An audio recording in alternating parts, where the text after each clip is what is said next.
Hello दोस्तों, आप सभी का स्वागत है यूट्यूब चैनल पे। एंड आज के इस वीडियो में हम डिस्कस करेंगे एंटी ट्यूबरकुलर ड्रग्स।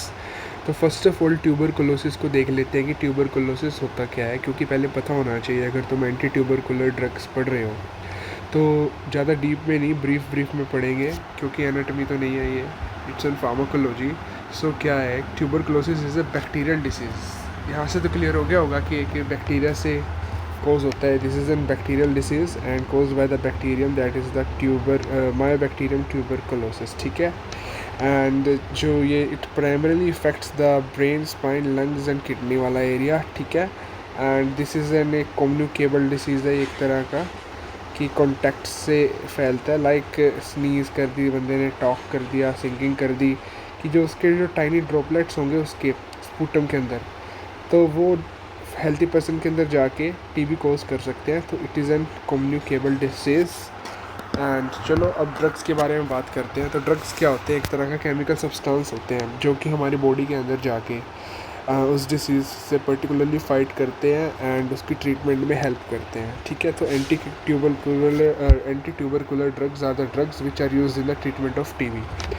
तो क्लासिफिकेशन सबसे पहले लिखनी होती है क्वेश्चन के अंदर, it is an most important part. ठीक है। एंड ये क्लासिफिकेशन डायरेक्ट केडी त्रिपाठी से मैं स्क्रीनशॉट डाल के इधर अपलोड किया है। तो केडी की है ये एंटी ट्यूबरकुलर की classification. So this is the first line drugs and this is the second line drugs. तो this is the most effective drugs होती हैं ये फर्स्ट लाइन वाली। एंड ये इनके लेस टॉक्सिक इफ़ेक्ट्स होते हैं। अगर इन ड्रग्स से रेजिस्टेंस आ जाए बॉडी के अंदर, तो तब हम सेकेंड लाइन ऑफ ड्रग्स पे जाते हैं। तो मेन हमारा फोकस है first line of the drugs. First line की मतलब 5 ही ड्रग्स हैं, that is the isoniazid, rifampin, pyrazinamide, ethambutol and streptomycin. ठीक है। एंड इसके अंदर ये आगे तुम्हारे फ्लोरोक्विनोल्स भी आ गए, जैसे कि ofloxacin, levofloxacin and other oral drugs like ethionamide, para aminosalicylic acid, rifabutin, rifapentine and injectable drugs. This is the मतलब मोस्ट टॉक्सिक ड्रग्स होती हैं, इमीडिएट ऑटोटॉक्सिसिटी कर देती हैं। Ototoxicity means hearing loss and balance and whatever, amikacin and capreomycin. And वैसे हम कोशिश करते हैं कि इन ड्रग्स को देने का जो है मौका ही ना आ पाए, इन्हीं यहाँ तक ट्रीट हो जाए ज़्यादा से ज़्यादा यहाँ पर, because this is the most hazardous drugs. तो let us discuss the first line drugs mechanism of action step by step, drug by drug. ठीक है। तो फर्स्ट इज़ द एक इम्पोर्टेंट पॉइंट ये कर लेते हैं, that is the mycolic acids. जो ये मेन ड्रग्स है ना, ये कहीं ना कहीं जो ये माइकोलिक एसिड्स के सिंथेसिस से जुड़ी हुई हैं। ठीक है। बाकी इसके बारे में पढ़ लेते हैं क्या होते हैं mycolic acids. These are the molecules that are crucial for the structural integrity and survival of these bacteria, playing role in the characteristic acid fastness and resistance। मतलब ये एक तरह का उसका जो है हमारे बॉडी के अंदर जैसे सेल होते हैं ना, बिल्डिंग ब्लॉक्स, और सेल मेम्ब्रेन की प्रोटेक्शन के लिए लिपिड बाइलेयर्स होती है। तो वहाँ पे एक यहाँ पे इनकी माइकोलिक एसिड्स की लेयर होती है जो कि इनको इंटीग्रिटी प्रोवाइड करती है, इनकी जो बैक्टीरिया की सेल वॉल है। ठीक है। And this is the most important. अगर हम इसको ही किसी तरीके से बंद कर देंगे या इसका डिस्ट्रप्शन कर देंगे, तो बैक्टीरिया अपने आप अनेबल हो जाएगा परफॉर्म टू डिफरेंट फंक्शंस करने के। ठीक है। एंड उसकी वजह से जो टीबी का बैक्टीरिया है वो हमारी बॉडी से एलिमिनेट हो जाएगा, मर जाएगा, या उसकी ग्रोथ स्टॉप हो जाएगी। ठीक है। एंड जो अब करते हैं, mainly all drugs deal with these mycolic acid synthesis. ठीक है। ये माइकोलिक एसिड की सिंथेसिस से वो करेंगी, ड्रग्स डील करेंगी। ठीक है। तो मैकेनिज्म ऑफ एक्शंस करते हैं। फर्स्ट लाइन ऑफ ड्रग्स क्या है? These are the primary drugs used in the initial treatment of TB. Initial treatment in the sense कि जो फर्स्ट कभी भी डिटेक्ट होगा पर्सन को ट्रीटमेंट के लिए, तो हम फर्स्ट लाइन ऑफ ड्रग्स से ही इसकी ट्रीटमेंट करेंगे स्टार्ट। एंड ऐसा कोर्स करेंगे ड्रग रेजिमेंट्स लेके प्रॉपर, कि उसको सेकंड लाइन तक पहुंचना ही ना पड़े, क्योंकि सेकंड लाइन हजार्डस हो जाता है काफ़ी ज़्यादा। एंड इसके टॉक्सिक इफ़ेक्ट्स भी हैं। टॉक्सिक इफ़ेक्ट्स तो फर्स्ट लाइन के भी हैं, लेकिन बट अब अगर ट्रीट करना है तो देने ही पड़ेंगे। तो इसके अंदर जो है ये देखो लिख रखा है, स्पेशली ड्रग्स ज़्यादा सेंसिटिव टू टीबी एंड जो है लेस टॉक्सिक। ठीक है। तो फर्स्ट ऑफ ऑल बात करते हैं आइसोनियाजिड, इम्पोर्टेंट ड्रग है।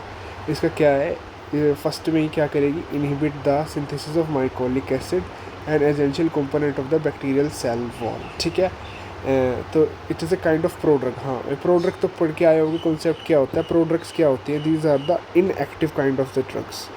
ये इनएक्टिव ड्रग होती हैं, ये अपनी स्टमक के अंदर या जो साइट ऑफ एक्शन है उसके पास जाके आके एक्टिवेट होती है ताकि इनकी बायो अवेलेबिलिटी ठीक रहे। क्योंकि कुछ ड्रग्स ऐसी होती है जिनकी बायो अवेलेबिलिटी कम होती है। बायो अवेलेबिलिटी क्या होती है कि ड्रग्स का वहाँ पर होना जहाँ पे उसको एक्शन चाहिए, एक्शन करना है उसके प्रॉपर अमाउंट में। लाइक किसी जगह पे हमें 100 mg ड्रग चाहिए, ठीक है, उसके बाद अवेलेबिलिटी लेस है, वो 60 mg जा रही है, 80 mg जा रही है, तो उतना एक्शन शो नहीं करेगी, एक्शन शो ही नहीं करेगी जितना उसको मतलब जितनी उसको चाहिए अमाउंट एक्शन शो करने के लिए। तो it is N pro drug, वो अपनी एक्टिव साइट पे ही जाके एक्टिव होगी। एंड ये कैसे एक्टिव होगी, कैट जी एंजाइम्स की हेल्प की वजह से होगी active. And this is the highly effective drug. And adverse effects क्या हैं, और जब भी तुम क्वेश्चन अटैम्प्ट करो लास्ट में एक एक दो दो एडवर्स इफेक्ट रख दो, बिकॉज एग्जामिनर पे अच्छा इंप्रेशन जाता है उससे कि इसका क्या है हेपेटोटॉक्सिसिटी। हेपेटोटॉक्सिसिटी पता ही होगा क्या होता है। हेपेटिक मीन्स लीवर, लीवर के अंदर टॉक्सिसिटी करेंगे। और पेरिफेरल न्यूरोपैथी जो PNS होता है, तो उसके जो न्यूरॉन्स है उसको डिग्रेडेशन करेगी और एडवर्स इफेक्ट शो करेगी। अब आते हैं अगले ड्रग पे हमारी जो है रिफेम्पिसिन, ठीक है। Rifampicin is also an important and famous drug जो मोस्टली डॉक्टर्स एंड फिजिशियंस जो है प्रिस्क्राइब करते हैं। तो ये कैसे एक्शन करती है, इसका मैकेनिज्म ऑफ एक्शन है, ये directly bind to the beta subunit of the DNA dependent RNA polymerase in the M tuberculosis.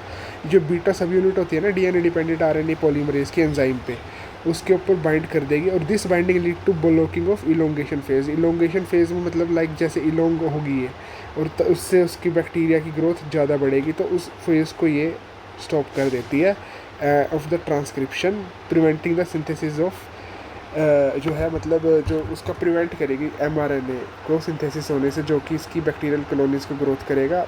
और जब विदाउट mRNA ही नहीं होगा तो प्रोटीन सिंथेसिस नहीं होगा, प्रोटीन सिंथेसिस नहीं होगा तो बैक्टीरियल की डेथ हो जाएगी। माइकोलिक एसिड को सेल वॉल को सस्टेन करने के लिए प्रोटीन्स नहीं मिलेंगे तो बैक्टीरियल डेथ हो जाएगी उससे उसकी। एंड अगली ड्रग है पायराजिनामाइड। ये अगेन ये एक प्रो ड्रग है जो कि एक्टिव होगी PNCA जीन से पायराजोनिक एसिड के अंदर कन्वर्ट हो जाएगा, जो इसका main mechanism of action show करेगा। एंड मैकेनिज्म ऑफ एक्शन कैसे शो करेगा, it disrupts the transport and interfere with the membrane energetics. Energetics क्या, लाइक ATP। मेम्ब्रेन को अगर सस्टेन करना है एंड डिफरेंट फंक्शन परफॉर्म करने हैं तो उसको एक एनर्जी तो चाहिए ना, तो वो एनर्जी लेने से इसको रोक देगी ताकि बैक्टीरिया मर जाए, क्योंकि उसको एनर्जी नहीं मिलेगी डिफरेंट परफॉर्म फंक्शन करने के लिए, लाइक बैक्टीरियल ग्रोथ करने के लिए, सेल को डिवाइड करने के लिए। तो फिर ये इसका एक बैक्टीरियासाइडल एक्शन आ जाएगा। एंड अगली ड्रग है इथम्ब्यूटोल। इथम्ब्यूटोल कैसे करेगा, it inhibits enzyme arabinosyl transferase 3 which involve in the polymerization of एर्बिनोगैलेक्टिन।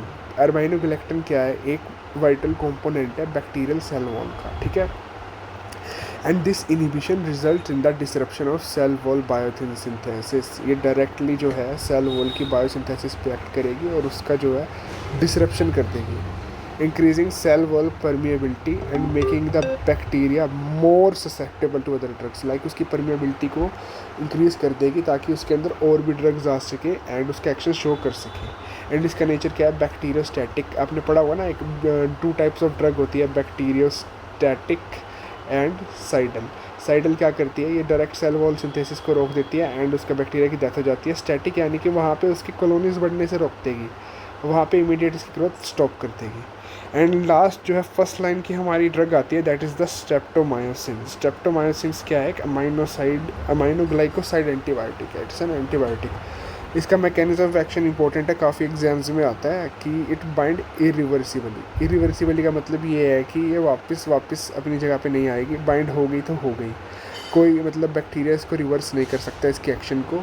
30S ribosomal सब यूनिट ऑफ मायोबैक्टीरिया, 2 यूनिट होती है हमारी 30S एंड 80S। ये सब 30S पे करेगी बाइंड एंड क्या करेगी, proper alignment of mRNA and tRNA and misreading of mRNA, formation of faulty proteins and faulty proteins मिल के क्या कर देंगे, बैक्टीरिया की डेथ कर देंगे और यहाँ पे इसकी जो है स्टॉप हो जाएगी एंड किल हो जाएगा बैक्टीरिया। ओके, एंड इसका जो है एडवर्स इफेक्ट क्या है, ototoxicity again, that is the hearing impairment. Okay. And nephrotoxicity करेगी। नेफ्रोटॉक्सिसिटी में मीन्स नेफ्रॉन है किडनी के अंदर होते हैं, ठीक है। तो दिस इज़ आवर 5 ड्रग्स जो कि फर्स्ट लाइन के अंदर आती हैं, इंपॉर्टेंट है। और ये इसकी समरी टेबल है, इसमें डिस्कस करेंगे कैसे कैसे समरी मतलब समराइज की प्रॉपर सबका एक्शन। आइसोनियाजिड एक प्रोड्रग है, क्या करेगी, माइकोलिक एसिड सिंथेसिस को रोकेगी and inhibit INHA and block cell wall, ठीक है। एंड रिफेम्पिसिन क्या है, डायरेक्ट एक्शन है, कोई प्रोड्रग नहीं है, डायरेक्टली RNA पॉलीमरेज को बीटा सब यूनिट पे बाइंड करके रोक देती है एंड इसका ट्रांसक्रिप्शन रुक जाता है और बैक्टीरिया की डेथ हो जाती है। और क्या है, pyrazinamide is a prodrug, membrane and energy metabolism को रोकेगा and disrupt the membrane and acidic pH के अंदर ये वर्क करता है। This is an important point. And ethambutol क्या है, डायरेक्टली एक्टिंग है, ये भी प्रोड्रग नहीं है। ये क्या किस पे करेगी, अरबिनो गैलेक्टन सिंथेसिस को करेगी एंड इनहिबिट द अरबिनो ट्रांसफरेज जो कि उसकी सेल वॉल की परमेबिलिटी वगैरह को डिक्रीज कर देगी, परमेबिलिटी इंक्रीज कर देगी ताकि उसके अंदर और ड्रग्स पेनिट्रेट कर सके और उसको किल कर सके। स्ट्रेप्टोमाइसिन डायरेक्टली एक्ट करेगी, 30S राइबोसोम सब यूनिट पे करेगी and cause the misreading of the mRNA, ठीक है। So this is our first line drugs. Thank you for watching guys.